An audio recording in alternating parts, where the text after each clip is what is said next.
Hey everyone, today's video is going to be about a move I learned 12 years ago as a high school wrestler. It's called the cement mixer. It is a legal wrestling move. It's designed to put your opponent on your back so you get a pin, but it works very well in jiu-jitsu because it's a very, very powerful choke and a little bit of a chest compressor. It works very, very well in the front headlock position when our opponent is turtled. I'll use this in place of a darce, an anaconda, a guillotine, other things like that. Most people won't see it coming. They don't see it as a big threat because you only have one arm.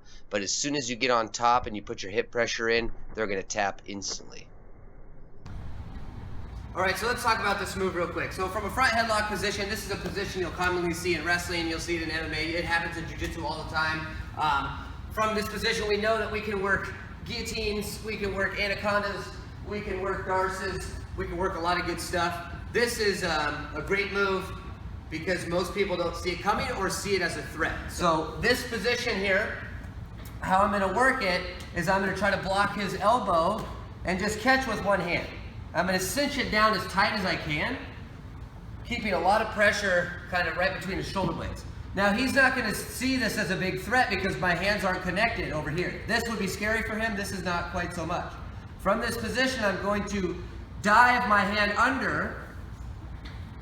I'm going to then roll, keeping his leg to a position that looks like this. I'll pass through this very quickly. So from the position, this is kind of mid-roll. I would never pause here on purpose for very long, but you can see I have his leg hooked. His arm is across his face. That shoulder's already blocking his carotid. We are parallel. Now to finish this choke, I need to roll up on top and end up perpendicular to him.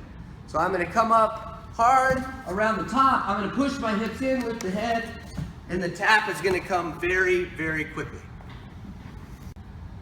So once I've trapped his arm, I'm grabbing his tricep, I'm pulling that arm across. I'm going to reach this arm deep to the opposite leg on the inside.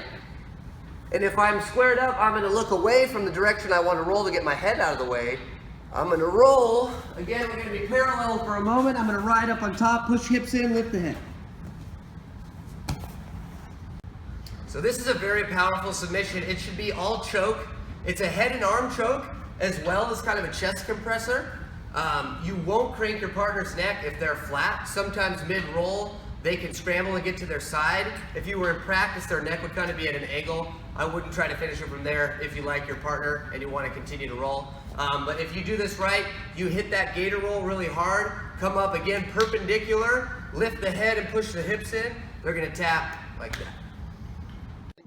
Thanks for watching, guys. Please, if you like this video, subscribe to my channel. Also look for me on social media at Ben_Egli. Feel free to tag me anytime you try one of my moves. This one's going to get you a quick tap, no doubt.